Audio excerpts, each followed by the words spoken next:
विद्यार्थी मित्रांनो, यानंतर आपण अल्तमश नंतर जो काही सुलतान सत्तेवरती आला होता त्याविषयीची माहिती आपण पाहूया। त्यानंतर अल्तमशचा मुलगा जो काय आहे रुकनुद्दीन फिरोज शाह हा 1236 मध्ये त्या ठिकाणी सत्तेवरती आलेला आपल्याला दिसतो। रुकनुद्दीन फिरोज शाह जो काय आहे तो अतिशय अयोग्य असा शासक होता आणि त्यामुळे प्रजेची मर्जी त्या ठिकाणी तो संपादन करू शकला नाही आणि त्यामुळे त्याच्या विरोधामध्ये त्या ठिकाणी मोठ्या प्रमाणावर बंड निर्माण झालेले आपल्याला दिसतात आणि हे बंड मोडून काढण्यासाठी हा रुकनुद्दीन फिरोज शाह जो काय आहे तो दिल्लीच्या बाहेर त्या ठिकाणी जातो आणि दिल्ली बाहेर तो एक बंड मोडून काढण्यासाठी गेलेला असताना रजिया सुलतान जी काय आहे याच संधीचा फायदा ती घेते आणि रजिया सुलतान लाल वस्त्र जे काय आहे ते परिधान करते, लोकांमध्ये जाऊन सांगते का या सुलतानशाहीची खरी उत्तराधिकारी जो काय आहे खरा उत्तराधिकारी मी आहे आणि मलाच सत्तेवरती त्या ठिकाणी आरूढ होण्याचा अधिकार आहे। त्यामुळे लोक जे काय आहे ते रजियाला त्या ठिकाणी सहकार्य करतात, रजियाला सहकार्य करतात आणि रजिया फिरोज शाह ज्यावेळेस दिल्लीमध्ये येतो रजिया त्याला कैदेमध्ये टाकते आणि कैदेत टाकल्यानंतर दिल्लीच्या सुलतानशाहीची जी काही सत्तासूत्रे आहे ती आपल्या हातामध्ये घेते। आता आपण रजिया सुलताना जी काय आहे तिच्याविषयी माहिती बघूया। 1236 ते 1240 रजिया सुलताना जी काय आहे ती दिल्लीच्या सुलतानशाहीतील त्याचबरोबर मध्ययुगीन भारतीय इतिहासातील प्रथम स्त्री शासिका म्हणून ती ओळखली जाते। रजिया सुलताना खूप महत्त्वाकांक्षी अशी स्त्री होती, कर्तबगार होती, तिला राज्यकारभाराचा मोठ्या प्रमाणावर त्या ठिकाणी अनुभव होता आणि त्याच अनुषंगाने त्या ठिकाणी अल्तमशने रजिया हीच माझा उत्तराधिकारी म्हणून त्या ठिकाणी राज्यकारभार करेल असं त्या ठिकाणी त्याने सांगितलेलं होतं। परंतु अल्तमशचा मुलगा जो काय आहे रुकनुद्दीन फिरोज शाह याने सत्तासूत्रे आपल्या हाती घेतली। तो खूप अयोग्य असा शासक होता आणि लोकांनी त्या ठिकाणी रजियालाच पाठिंबा दिला आणि त्याला रजियाने कैदेत टाकलेला आपल्याला दिसतं। आता रजिया सुलताना जी काय आहे ती सत्तेवरती आल्यानंतर तिने पर्दा प्रथा जी काय आहे त्या पर्दा प्रथेचा त्या ठिकाणी त्याग केलेला आपल्याला दिसतो। दरबारामध्ये रजिया सुलतान ही पुरुषी पोशाखामध्ये त्या ठिकाणी येत होती आणि एक स्त्री त्या ठिकाणी सत्तारूढ झाली आहे। म्हणजे तत्कालीन कालखंड जर आपण बघितला मध्ययुगीन भारताचा कालखंड तर एक स्त्री त्या ठिकाणी सत्तारूढ झाली ही बाब त्या ठिकाणी अमीर उमराव वर्ग जो काय आहे त्या अमीर उमराव वर्गाला त्या ठिकाणी सहन न होणारी होती आणि त्यामुळे या अमीर उमराव वर्गाने रजिया विरोधात त्या ठिकाणी कट कारस्थान करायला सुरुवात केली। रजियाला त्या ठिकाणी जो काही प्रभावी विरोधक असलेला आपल्याला दिसतो तो म्हणजे निजामुद्दीन जुनैदी जो वजीर होता। त्याने निजामुद्दीन जुनैदीनी मोठ्या प्रमाणावर त्या ठिकाणी रजियाला विरोध केलेला आपल्याला दिसतो। त्याचबरोबर अमीर उमराव वर्गाने तर रजिया सुलतानाला त्या ठिकाणी विरोध केलाच, परंतु 40 गणी संघटनेतील जे काही सरदार होते त्या सरदारांनी देखील रजिया सुलतानाला त्या ठिकाणी विरोध केलेला आपल्याला दिसतो।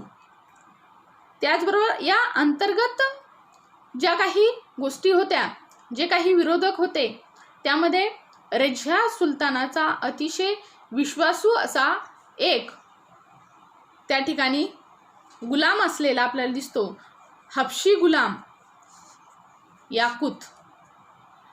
याच्यावरती रजियाची विशेष अशी मर्जी असलेली आपल्याला दिसते आणि तिने त्याला अस्तबल प्रमुख म्हणून त्याची नेमणूक त्या ठिकाणी केलेली आपल्याला दिसते। आता हा याकूत जो काय होता तो निम्न कुळातील होता, रजिया जी काय आहे ती उच्च कुळातली होती, कारण रजिया जी काय आहे ती सुलतान होती आणि याकूत गुलाम होता आणि त्याच्यामुळे या दोघांमध्ये म्हणजेच रजियाची जी काही विशेष मर्जी या याकूतवर होती हे या अमीर उमराव वर्गाला त्या ठिकाणी सहन झालं नाही आणि त्यामुळे त्यांनी त्या ठिकाणी रझिया सुलतान आणि याकूत विषयी त्या ठिकाणी कट कारस्थानं करायला सुरुवात केली. त्याचबरोबर या अंतर्गत विरोधाबरोबरच रझिया सुलतानाला बाह्य विरोधक देखील त्या ठिकाणी होते आणि त्यातूनच भटिंडा प्रांताचा गव्हर्नर जो काय आहे मलिक अल्तुनिया, या अल्तुनियानी देखील त्या ठिकाणी रझिया सुलतानाला मोठ्या प्रमाणावर विरोध केला. अल्तुनियाने रझिया सुलतान आणि याकूत यांच्यावरती आक्रमण केलं आणि या आक्रमणामध्ये याकूतचा त्या ठिकाणी मृत्यू झाला. रझिया सुलतानला त्याने त्या ठिकाणी पकडलं आणि कैदेमध्ये टाकलं. रझिया सुलताना अल्तुनियाच्या कैदेमध्ये त्या ठिकाणी होती आणि तिने एक शक्कल त्या ठिकाणी लढवली, कारण तिला दिल्लीच्या सुलतानशाहीचं पद त्या ठिकाणी परत हवं होतं आणि रझियाने त्या ठिकाणी अल्तुनियाला विवाहाची मागणी घातलेली आपल्याला दिसते. रझियाने अल्तुनियाला विवाहाची मागणी घातली आणि अल्तुनियाने देखील ती मागणी मान्य केली आणि रझिया आणि अल्तुनिया यांचा विवाह झाला. रझिया आणि अल्तुनियाचा विवाह झाल्यानंतर रझिया सुलताना आणि अल्तुनिया या दोघांनीही दिल्लीच्या दिशेने त्या ठिकाणी कूच केली आणि त्यावेळेस दिल्लीच्या गादीवरती आपल्याला रझियाचा दुसरा भाऊ बहराम शहा हा सत्तेवरती असलेला दिसतो. ज्यावेळेस अल्तुनियाने रझिया सुलतानाला कैदेत टाकलं होतं त्यावेळेस दिल्लीची सत्तासूत्रे हा तिचा भाऊ बहराम शहा याने हाती घेतलेली आपल्याला दिसते आणि या बहराम शहावरती त्यांनी कूच केलेली आपल्याला दिसते आणि बहराम शहाने रझिया सुलताना आणि अल्तुनिया या दोघांवर त्या ठिकाणी आक्रमण करून दोघांचाही त्या ठिकाणी मृत्यू झालेला आपल्याला दिसतो आणि यातूनच इसवी सन 1240 रझिया सुलतानाची त्या ठिकाणी जीवनयात्रा संपते. रझिया सुलताना ही मध्ययुगीन भारतातील पहिली स्त्री शासका म्हणून त्या ठिकाणी ओळखली जाते. तिला राज्यकारभाराचा मोठ्या प्रमाणावर त्या ठिकाणी अनुभव होता. जर दरबारातील जे काही अमीर उमराव वर्ग असेल, 40 गणी संघटनेतील सरदार असतील, या लोकांनी जर रझिया सुलतानाला त्या ठिकाणी सहकार्य केलं असतं तर आज नक्कीच रझिया सुलतानाचा इतिहास आपण जास्त कालावधीसाठी त्या ठिकाणी अभ्यासू शकलो असतो.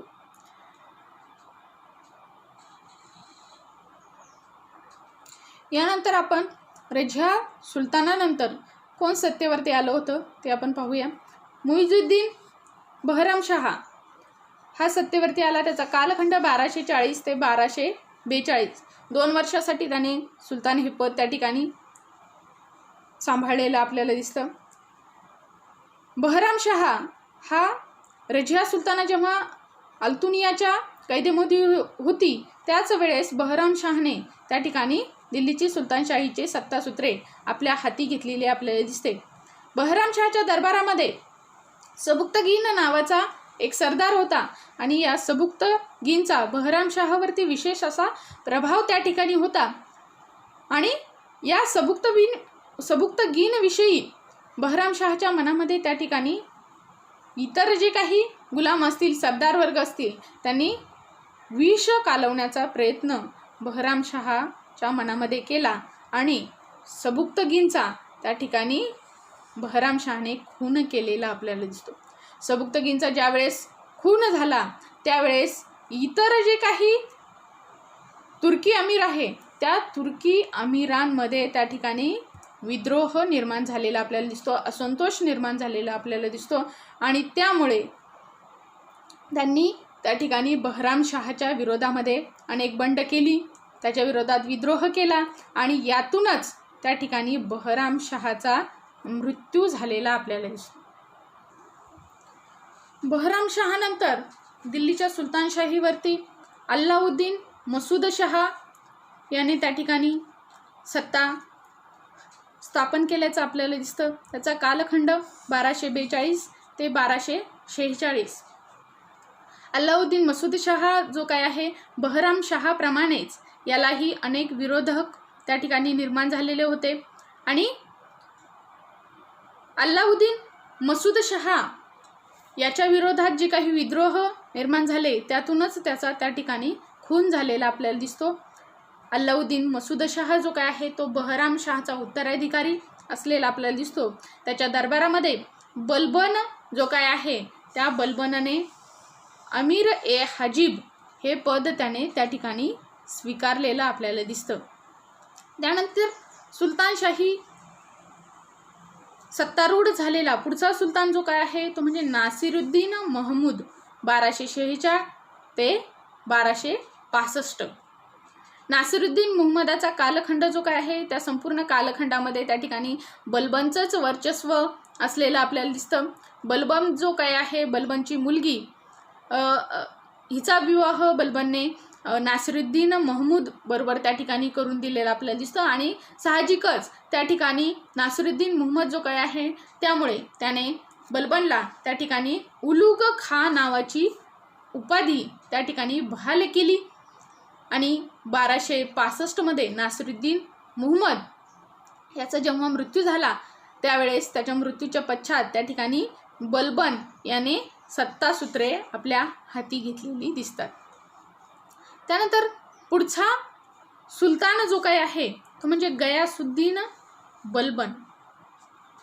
गयासुद्दीन बलबनचा कालखंड जर आपण बघितला तर इसवी सन 1265 ते इसवी सन 1287.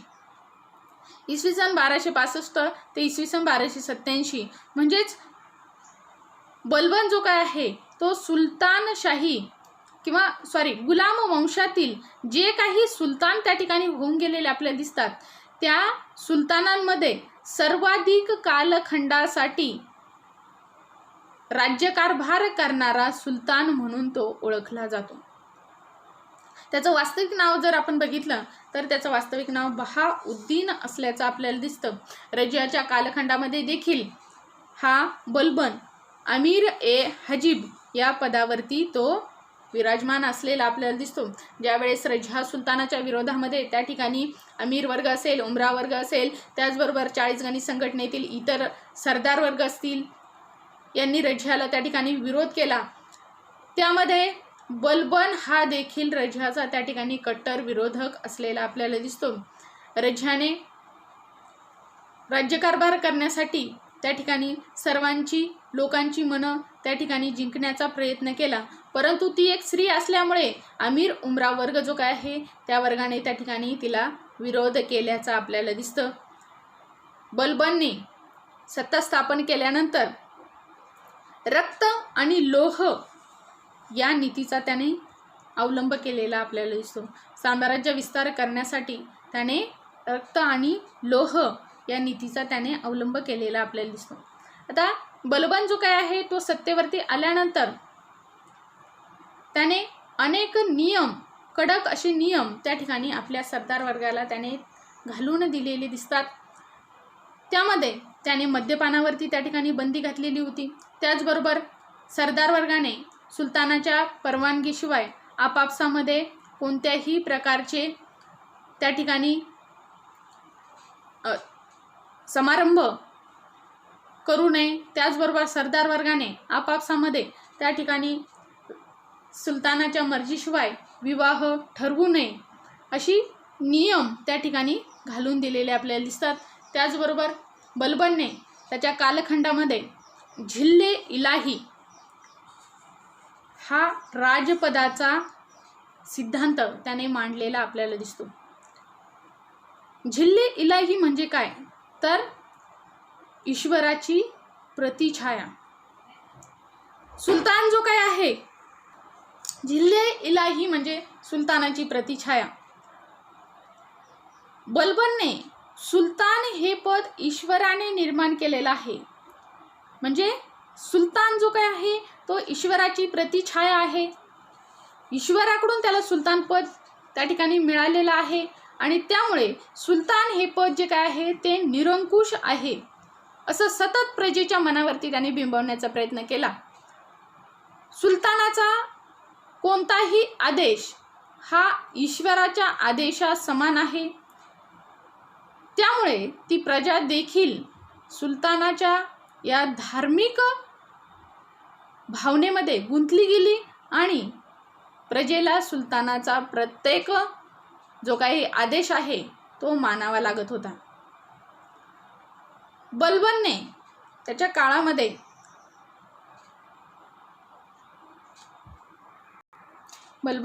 काळामध्ये सुलतान या पदाची प्रतिष्ठा वाढवण्यासाठी त्याने सिजदा आणि पायबोस नावाच्या प्रथा त्या ठिकाणी सुरू केलेल्या आपल्याला दिसतात.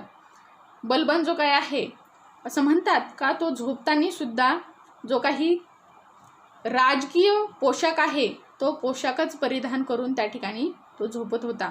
म्हणजेच कुठल्याही प्रकारे त्याची सुलतान पदाची प्रतिष्ठा जी काय आहे ती धुळीस मिळू नये हाच प्रयत्न त्याने सर्वतोपरी त्या ठिकाणी चालवलेला आपल्याला दिसतो.